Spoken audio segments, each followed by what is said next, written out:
அனைவருக்கும் வணக்கம். இந்த வீடியோவில் நாங்கள் 2024ஆம் ஆண்டு வெளிவந்த 35வது MCQ வினா உயர்தர ரசாயனவியல் பேப்பரில் பார்க்க போகிறோம். இது ஒரு சில மாணவர்கள் என்னிடம் கேட்டிருந்ததால் இந்த வினாவை செய்து விடலான்னு வச்சேன். ஓகே, வாங்க வினாக்குள்ளே போவோம். ரைட். முதலாவதாக கார்பன் டை ஆக்சைட்டின் அவத்தை வரைபடம் கீழே தரப்பட்டுள்ளது. ஸோ இது கார்பன் டை ஆக்சைடின் அவத்தை வரைபடம். இதை பற்றி ஒருக்கா பார்த்துக்கொள்வோம் என்றால், இப்போ எங்களுக்கு தெரியும் வளிமண்டல அமுக்கம், இப்போ உள்ள வளிமண்டல அமுக்கம் ஒரு ஏடிஎம். ஸோ அப்போ இது ப்ரெஷர் அமுக்கம் அளவிடப்படுது. இப்போ அமுக்கம் பார்த்தீங்கன்னா ஒரு ஏடிஎம். அப்போ இந்த ஒரு ஏடிஎம் லெவலில் தான் இப்போ நம்ம வாழ்ந்துட்டுருக்கோம், இப்போ இருக்கும். ரைட். அப்போ இதில் 78 பாகை செல்சியஸில் இந்த நிலைமை காட்டுறாங்க. இதோட மும்மை புள்ளி திண்மம், திரவம், வாயு மூன்றும் சமநிலையில் இருக்கக்கூடிய வெப்பநிலை -57 பாகை செல்சியஸ் கார்பனீர் ஆக்சைட்டுக்கு. கார்பனீர் ஆக்சைடு இப்போ வாயுவாக தான் இருக்குது. இப்போ இந்த கார்பனீர் ஆக்சைடுன்ற திரவம், கார்பனீர் ஆக்சைடுன்ற திண்மம், வாயு மூணையுமே சமநிலையில் வைக்கக்கூடிய ஒரு நிபந்தனை தேவைப்படும் என்றால் அது எப்போ -57 பாகை செல்சியஸில் தான் சாத்தியமாகுது. அதுவும் இப்போ இருக்கக்கூடிய ப்ரெஷரை வச்சுருந்தீங்கன்னா ஒரு காலமும் இது கிடைக்காது. அப்போ நீங்கள் என்ன செய்யணும், -57 பாகை செல்சியஸ் அளவுக்கு வெப்பநிலையை குறைச்சிட்டு ப்ரெஷரையும் நல்லா கூட்ட வேண்டியிருக்கும். எவ்வளவுக்கு? 5.11ங்கிற ஏடிஎம். அந்த அளவுக்கு வெப்பநிலை அந்த அமுக்கத்தை கூட்டுவீங்களா இருந்தால் மட்டும்தான் ஒரு வாயு தொகுதியில் ஒரு தொகுதி உள்ளுக்கு கார்பனீர் ஆக்சைடு திண்மம், கார்பனீர் ஆக்சைடு திரவம், கார்பனீர் ஆக்சைடு வாயு மூணையுமே பெற முடியும். அப்போ எங்களுக்கு இப்போ இருக்கக்கூடிய நிலைமையில் கார்பனீர் ஆக்சைடு வாயு மட்டும் தான் இருக்க போகுது. ஓகே. ஸோ அதாவது கார்பன் டை ஆக்சைடுன்ற மும்மை புள்ளியை பெறணுமாண்டா. அப்போ கார்பன் டை ஆக்சைடு திண்மம், CO2 திண்மம், திரவம், அதோட வாயு CO2 கேஸ், வாயு லிக்விட்,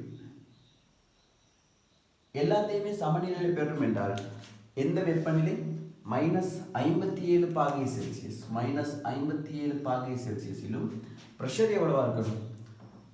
5.11 ஏடிஎம், 1 ஏடிஎம் ப்ரெஷர் இருந்தால் அது சாத்தியப்படும். அப்போ இப்போ நம்மளுடைய கண்டிஷன் என்னது? நாம் சாதாரணமாக ஒரு ஏடிஎம், ஒரு வளிமண்டல அமுக்கத்தில் வாழ்கிறோம். இப்போ இந்த நேரத்தில் உங்களுக்கு இந்த கண்டிஷன் இருக்கா? இல்லையே. இவ்வளோ பெரிய உயர் அமுக்கம் எங்களுக்கு இருக்கா? இல்லை. இப்போ கார்பன் டை ஆக்சைடு ஒரு துண்டை எடுத்து வச்சிங்கன்னா எங்களுக்கு அதாவது கட்டியை உருவாக்க முடியும். ஏன்னா எங்களுக்கு தெரியும் இந்த அவத்தை வரைபடத்தின் அடிப்படையில் ஒரு ஏடிஎம் அமுக்கத்தில் அதோட திண்மமும் இருக்குது, வாயுவும் இருக்கும். பட் வாயு -78.5 பாகை செல்சியஸ்க்கு மேலே வாயுவாக இருக்கும். -78.5 பாகை செல்சியஸோட குறைவாக திண்மமாக இருக்கும். அப்போ எங்களுக்கு வட்டவர் இது ஒரு ஏடிஎம் தானே. அப்போ வெப்பநிலையை மட்டும் குறைச்சி, அப்போ இதை மாறாமல் ஒரு ஏடிஎம்ல வைத்துக்கொண்டு, இந்த தொகுதியை ஒரு ஏடிஎம்லேயே வைத்துக்கொண்டு இல்லையா, ஒரு ஏடிஎம்ல வைத்துக்கொண்டு வெப்பநிலையை எங்களுக்கு குறைக்க முடியும். இப்போ வெப்பநிலையை -78.5 பாகை செல்சியஸாக குறைச்சிங்கன்னா அதோட திண்மம் கிடைக்கும். திண்மம் ரைட். அதை விட கூடுதல் அப்படி என்றால் அதன் என்ன கிடைக்க போகுது? அதன் வாயு தான் கிடைக்க போகுது, கார்பன் டை ஆக்சைடு தான் கிடைக்க போகுது. அப்போ அங்கே திரவங்கிற ஒரு அவத்தை எங்களுக்கு இந்த அமுக்கத்தில் கிடைக்காது.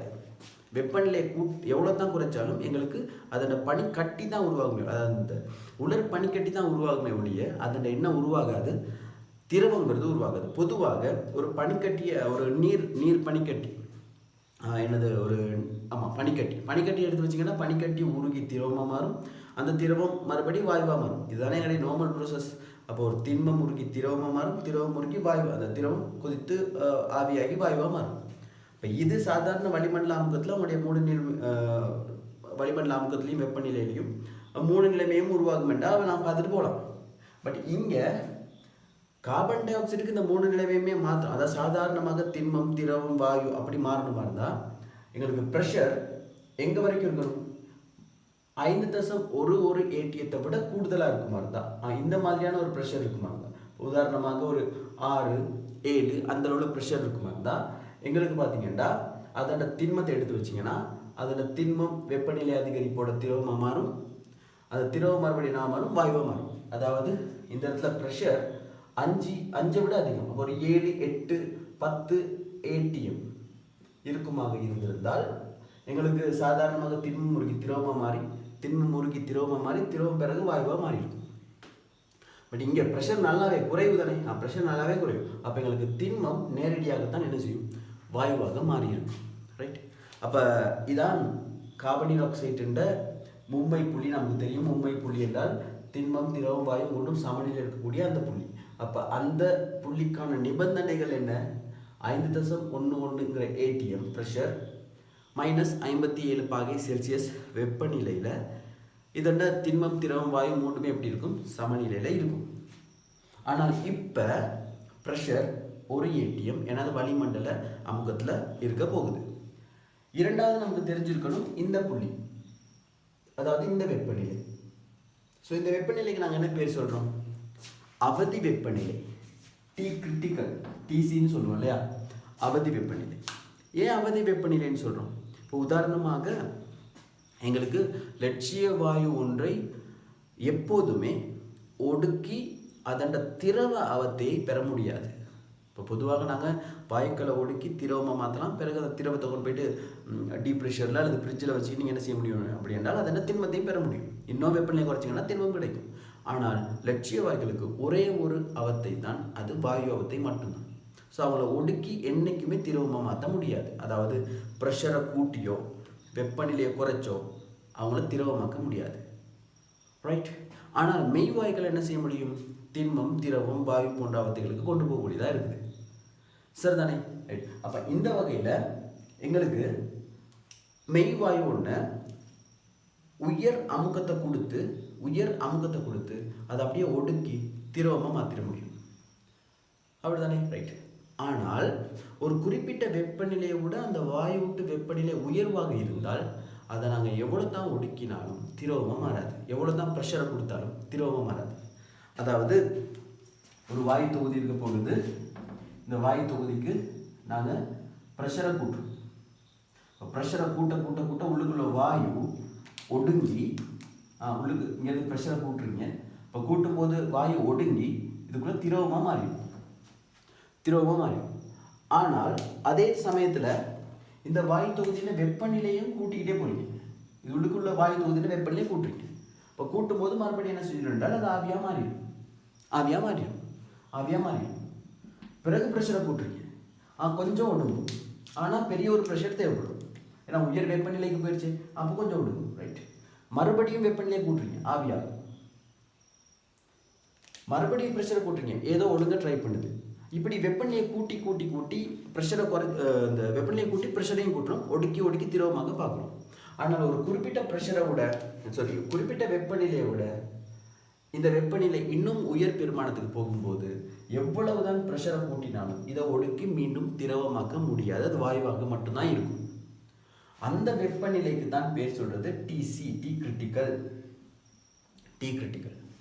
அப்போ ஒரு வாயுவை அமுக்கத்தை அதிகரிப்பதன் மூலம் அதை திரவமாக்கக்கூடிய உயர் வெப்பநிலை, அதையும் தாண்டி அதன் வெப்பநிலை இருக்குமா இருந்தால் அதால் மறுபடி அதை திரவமாக்க முடியாது, அமுக்கத்தை அதிகரிப்பதன் மூலம்.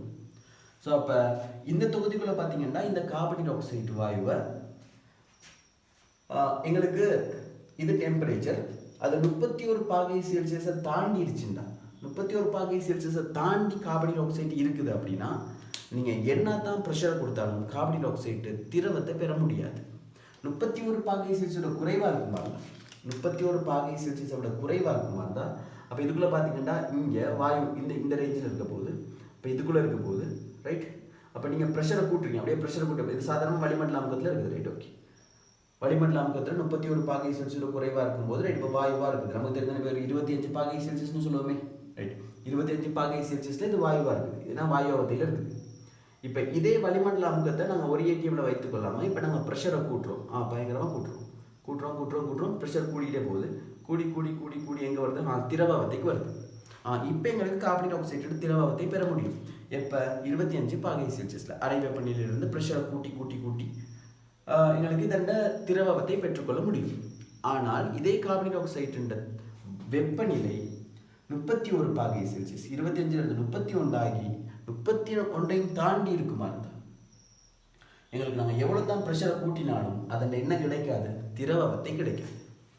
ஓகே. அப்போ இதெல்லாம் தான் இதில் இருக்கக்கூடிய விஷயங்கள். அப்போ இதை டி கிரிட்டிக்கல், அதாவது இந்த அவதி வெப்பநிலைன்னு சொல்கிறது ஒரு மெய்வாயு ஒன்று அமுக்கத்தை அதிகரிப்பதன் மூலமாக அதை ஒடுக்கி திரவமாக கூடிய அந்த வாயு தொகுதி ஒன்றுண்ட உயர் வெப்பநிலைன்னு சொல்ல முடியும். அதை தாண்டின ஒரு வெப்பநிலையில் ப்ரெஷரை கூட்டி மீண்டும் திரவமாக்க முடியாது. பட் அதோட குறைவாக இருக்குமா அந்த வெப்பநிலை, அமுக்கத்தை கூட்டலாம். அமுக்கத்தை எவ்வளோ சரி கூட்டும்போது அதன் என்ன கிடைச்சிடும், திரவம் கிடைக்கிறதுக்கு வாய்ப்பு இருக்குது. அப்போ இதுக்கு 31 தான் அந்த கிரிட்டிக்கல். அப்போ இதை விட குறைவாக இருக்குமா இருந்தால் வெப்பநிலை இந்த அமுக்கத்தை கூட்டி அதன் திரவத்தை பெற முடியும். இதை விட தாண்டிடுச்சுண்டா அதோட திரவத்தை வராது. Right, okay. இப்போ நம்ம கேள்விக்கு வருவோம்.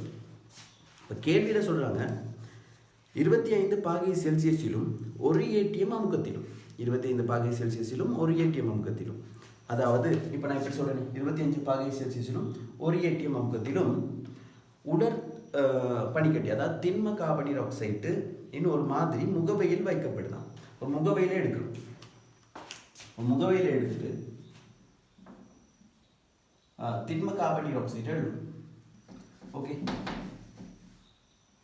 திண்ம கார்பனீர் ஆக்சைடு எடுத்துட்டு நாங்கள் பார்க்குறோம் எப்போ இருக்குது, சாதாரண ஒரு ஏடிஎம் அமுக்கத்துலையும் 25 பாகை செல்சியஸ்லையும் இருக்குது. ஓகே, இப்போ நாங்கள் பனிக்கட்டியை தான் எடுத்து வச்சுருக்கோம். அப்போ திண்மமாக தான் இருக்குது, இப்போ திண்மத்தில் இருக்குது. ஆனால் சூழல் வெப்பநிலை 25 பாகை செல்சியஸே, அப்போ நேரடியாக என்ன செய்ய பார்க்கும், இப்போ தொகுதியின் வெப்பநிலை கூட பார்க்கும். ஏன்னா இது -78.5 பாகை செல்சியஸ் குறைவாக இருந்தால் தான் திண்ம கார்பனீர் ஆக்சைடு கிடைச்சிருக்கும். அப்போ எங்களுக்கு இனி வெப்பநிலை அப்படியே கூட்டிகிட்டே வரும், சூழல் வெப்பநிலை கூட்டிகிட்டே வரும். இப்போ கூட கூட கூட இந்த பாயிண்ட்ல இருந்து -78.5 தாண்டும் பொழுது அது நேரடியாக வாயுவாக மாறிடும். இப்போ வாயுவாக மாறிடும். அப்போ எங்களுக்கு இது அப்படியே கம்ப்ளீட்டாக வாயுவாக மாறிடும், CO2 கேஸாக மாறிடும். அப்போ இது இனி இருக்காது, இப்போ இது அழிஞ்சு போயிட்டுருக்கும். அப்போ CO2 மட்டும் தான் கிடைக்கும். அப்போ CO2 திண்மமாக இருந்தது நேரடியாக வாயுவாக மாறிடும். ரைட், ஏன்னா எங்களுக்கு தெரியும் இதோட மும்மை புள்ளியே பெறணுமா இருந்தால் ப்ரெஷர் 5.11 எப்படி இருக்கணும், பெருசாக இருக்கணும். ஸோ அதை தாண்டின அமுக்கம் இருந்தால் தான் அந்த திரவத்தை கிடைச்சிருக்கும். அப்போ இங்கே திரவத்தை கிடைக்காது, இந்த ஒரே ஏடிஎம் ப்ரெஷரில் தானே இருக்குது. இப்போ வெப்பநிலை மட்டுமே இந்த தொகுதிகளுக்கு கூட்டிகிட்டு வரும்போது, இப்போ வளிமண்டல அமுக்கத்தில் வச்சு வெப்பநிலை மட்டும் கூட்டிகிட்டு வருது. அப்போ கூட்டிகிட்டு வரும்போது அது நேரடியாக வாயுவாக போயிடும். ஏன்னா அங்கே இந்த அமுக்கத்தில் பார்த்தீங்கன்னா அதோட வாயுவத்தை மட்டும் தான் இருக்குது, கிடைக்கக்கூடியதாக இருக்கும். நான் சாதாரண பனிக்கட்டி வைக்கும்போது பனிக்கட்டி உருகும், திரவம் கிடைக்கும். பிறகு அதை பார்த்தீங்கன்னா கொதிச்சு அது வாயுவாக மாற முடியும். ரைட், அப்போ அங்கே 3ஆவதையுமே கிடைக்கும். அப்போ கார்பன் டை ஆக்சைடுக்கு 1ஆவதை தான். ஏன்னா இந்த ப்ரெஷர் ஒரு ஏடிஎம். அப்போ உயர் அமுக்கத்துக்கு போனால் தான் அதோட மும்மை புள்ளியை தாண்டும், அப்போ தான் அதோட திரவம்லாம் கிடைக்கும். அப்போ கேட்குற கேள்வி என்னென்றால், இதன் போது CO2 திரவ CO2 உண்டாவதில்லை என அவதானிக்கப்பட்டது. மேற்குறித்த வரைபடத்திற்கேற்ப பின்வரும் கூற்றுக்களில் எது எவை இந்த அவதானிப்பை விளக்குகிறது? அப்போ எது எவை சரியானதில்லை, எது எவை இந்த அவதானிப்பை விளக்குகிறது? இதாவது இந்த திண்ம பனிக்கட்டி, திண்ம உலர் பனிக்கட்டி, கார்பன் டை ஆக்சைடு வாயுவாக மாறின அந்த நிகழ்வை விளக்குறது எது, எந்த கூற்று? அவ்வளோதான். இதில் சரியான கூற்று இல்லை, கேட்ட கேள்வி சரியான கூற்றே அல்ல. அப்போ முதலாவது கூற்று என்ன, மும்மை புள்ளியில் உள்ள வெப்பநிலை. மும்மை புள்ளின்னு சொல்கிறது ட்ரிபிள் பாயிண்ட் இது. அப்போ இதில் இருக்கக்கூடிய வெப்பநிலை -57 பாகை செல்சியஸ். மும்மை புள்ளியில் உள்ள வெப்பநிலை அவதி வெப்பநிலையின் பார்க்க குறைவானது. ஆமாம், அவதி வெப்பநிலை 31 பாகை செல்சியஸ், மும்மை புள்ளியின் வெப்பநிலை 57 பாகை செல்சியஸ். ஓ எஸ், உண்மைதான். பட் ஆனால் அதுக்கும் இதுக்கும் என்ன தொடர்பு? இது நேரடியாக திண்மம் பனிக்கட்டியாக மாறினதுக்கு, இந்த உலர் பனிக்கட்டி வாயுவாக மாறினதுக்கு என்ன தொடர்பு?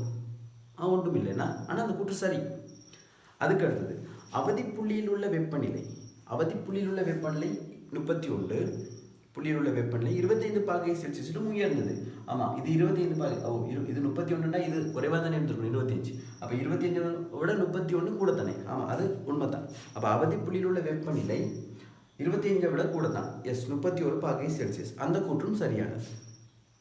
இப்போ இந்த இடத்துல அவதி புள்ளிக்கான வெப்பநிலையை 25 விட கூடுதலாக இருக்குன்னு சொல்கிறதுக்கும் இது நேரடியாக மாறுறதுக்கும் என்ன தொடர்பு? ஒரு ஏடிஎம்ல அதண்ட என்ன கிடைக்காது, அதண்ட திரவம் கிடைக்காது. அதான் இங்கே பார்த்த நிகழ்வு நேரடியாக வாயுவாக மாறுது. அதுக்கான காரணம் எதுவும் சொல்கிறாங்களான்னு தேடி பார்ப்போம். அப்போ இது வரைக்குமே எங்களோட மும்மை புள்ளியின் வெப்பநிலையை பற்றி கழிச்சிருந்தாங்க. பிறகு 25 பாகை செல்சியஸில் அவதி புள்ளியின் வெப்பநிலையை பற்றி கதைக்கிறாங்க. 25 பாகை செல்சியஸ் கூடன்னு சொல்கிறாங்க. ரைட், ரெண்டு கூடமே சரி. பட் ஆனால் இந்த மாற்றத்தோடு சம்மந்தப்படலை. அடுத்தது மும்மை புள்ளியில் உள்ள அமுக்கம் ஒரு ஏடியிலும் உயர்ந்தது. மும்மை புள்ளியில் உள்ள அமுக்கம் ஒரு ஏடிஎம்மிலும் உயர்ந்தது. எஸ், மும்மை புள்ளியில் உள்ள அமுக்கம் ஒரு ஏடிஎம்மிலும் உயர்ந்தது 5.11. ஆகவே மும்மை புள்ளியை தாண்டும் போது தான் திண்மம், திரவம், வாயுலாம் கிடைக்கப்படும். அப்போ அதை விட கூடிய ஒரு அமுக்கத்தில் தான் எங்களுக்கு கார்பன் ஆக்சைடுன்ற திரவம் கிடைச்சிருக்க வாய்ப்பு இருக்குது. ஆனால் இப்போ உள்ள அமுக்கம் ஒரு ஏடிஎம்மே. இப்போ ஒரு ஏடிஎம்மில் எங்களுக்கு திரவம் கிடைக்க வாய்ப்பு இல்லை. இப்போ நேரடியாக என்ன கிடைக்கும்? இங்கே இந்த கிராஃபை பொறுத்த வரைக்கும் எங்களுக்கு வாயு கிடைக்கும். அப்போ எங்களுக்கு மும்மை புள்ளியுள்ள அமுக்கம் ஒரு ஏடிஎம்மிலும் உயர்ந்தது. எனவே இப்போ இருக்கக்கூடிய ஒரு ஏடிஎம் அமுக்கத்தில் எங்களுக்கு திரவம் கிடைக்காது அப்படின்னு சொல்ல முடியாது, சொல்லலாம். இப்போ மும்மை புள்ளியில் உள்ள அமுக்கம் ஒரு ஏடிஎம்மிலும் உயர்ந்தது. ஆகவே இப்போ இருக்கக்கூடிய ஒரு ஏடிஎம்மில் எங்களுக்கு திரவத்தை கிடைக்காது, நேரடியாக வாயுவத்தை மட்டுமே கிடைக்கும் அப்படின்னு சொல்லலாம். இந்த கூற்றை ஏற்றுக்கொள்ள முடியும். இதை விளக்குவதாகவும் இருக்கிறது. ஓகே, ஏன்னா மும்மை புள்ளியுள்ள அமுக்கம் ஒரு ஏடிஎம்மிலும் உயர்ந்தது. ஆகவே ஒரு ஏடிஎம்ல எங்களுக்கு திரவம் கிடைக்காது. ஓகே, அடுத்தது ஒரு ஏடிஎம் அமுக்கத்தில் உள்ள கார்பன் ஆக்சைடு வாயு. ஒரு ஏடிஎம் அமுக்கத்தில் உள்ள கார்பன் ஆக்சைடு வாயு, கார்பன் ஆக்சைடு ஆனது, திண்ம கார்பன் ஆக்சைடு ஆனது, ஒரு ஏடிஎம் அமுக்கத்தில் உள்ள திண்ம கார்பன் ஆக்சைடு ஆனது வாயு ஒத்தியுடன் மாத்திரம் சமநிலையில் இருக்குது. Yes, perfectly right. ஒரு ஏடிஎம் அமுக்கத்தில் இருக்கக்கூடிய திண்ம கார்பன் ஆக்சைடு இதோட வாயு ஒத்தியோடு மட்டும்தானே சமநிலையில் இருக்கிறது. இது யாரது? இது பார்த்தீங்கன்னா திண்ம வாயு சமநிலை வரைபாடு தானே. ஆகவே எங்களுக்கு இந்த ஒரு ஏடிஎம்ல அது எது கூட மட்டும் சமநிலையில் இருக்கும்? இது கூட மட்டும் தான் சமநிலை இருக்கும். அதுவும் சரியாக எந்த வெப்பநிலையில்? -78.5 பாகை செல்சியஸ்ங்கிற வெப்பநிலையில் இது ரெண்டும் சமநிலையில் இருக்கும். ஓகே, அப்போ அந்த கூற்றும் சரி. ஆகவே தான் எங்களுக்கு என்ன கிடைக்கல? திரவத்தை கிடைக்கல, வாயுவத்தை கிடைக்கல. எகெயின் மும்மை புள்ளியின் அமுக்கம் மிக பெருசு, 5.1 விட பெருசு. ஆகவே எங்களுக்கு என்ன கிடைக்கல? ஒரு ஏடிஎம்ல அதில் திரவம் கிடைக்காது. அப்படி இல்லாவிட்டால் எங்களுக்கு அந்த கூற்று சரி. மூன்றாவது சி கூற்று சரி. அதுக்கடுத்து ஒரு ஏடிஎம் அமுக்கத்தில் திண்ம கார்பன் ஆக்சைடு ஆனது வாயுவத்தின் மாத்திரம் சமநிலை இருக்குது. அந்த கூற்றும் சரி. ஆகவே தான் ஒரு ஏடிஎம் அமுக்கத்தில் திண்மம் நேரடியாக வாயுவாக மாறுகிறது. ஓகே, ஸோ அப்போ இந்த அவதானிப்பை விளக்கக்கூடிய தரவுகளாக, அதாவது கூற்றுகளாக நான் C, D எடுக்க முடியும்.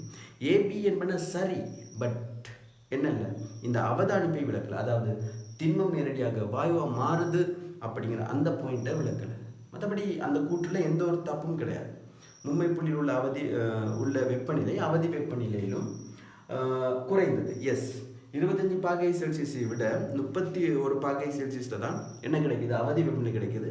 ஆகவே அவதி புள்ளியில் உள்ள வெப்பநிலை 25 பாகை செல்சியஸும் உயர்ந்தது. அந்த கூற்றும் சரி. ஆனால் மும்மை புள்ளியில் உள்ள அமுக்கம் ஒரு ஏடிஎம்லும் உயர்ந்தது. ஆமாம், மும்மை புள்ளியில் உள்ள அமுக்கம் ஒரு ஏடிஎம்லும் உயர்ந்ததாக இருக்கிறதுனால தான் எங்களுக்கு என்ன கிடைக்கல? ஒரு ஏடிஎம்ல அதோட திரவம் கிடைக்கல. மூன்றாவது டி, ஒரு ஏடிஎம் அமுக்கத்தில் திண்ம CO2 வாயு CO2 மட்டும்தான் எப்படி இருக்குது? சமநிலையில் இருக்குது. ஆகவே எங்களுக்கு இந்த கூற்றை பொறுத்த வரைக்கும் எல்லா கூற்றும் சரி. A, B சரி, A, B, C, D எல்லாமே சரி. ஆனால் விளக்கம் இதில் தான் கிடைக்குது. ஸோ விளக்கம் இதில் கிடைக்கிறதுனால எங்களுக்கு மூன்றாவது பதிலை சொல்ல முடியும். மூன்றாவது பதில். ஓகே, ஸோ ஆகவே 35வது MCQக்கு மூன்றாவது வினா. இதை கொஞ்சம் விளங்கிக் கொள்ளுங்கள்.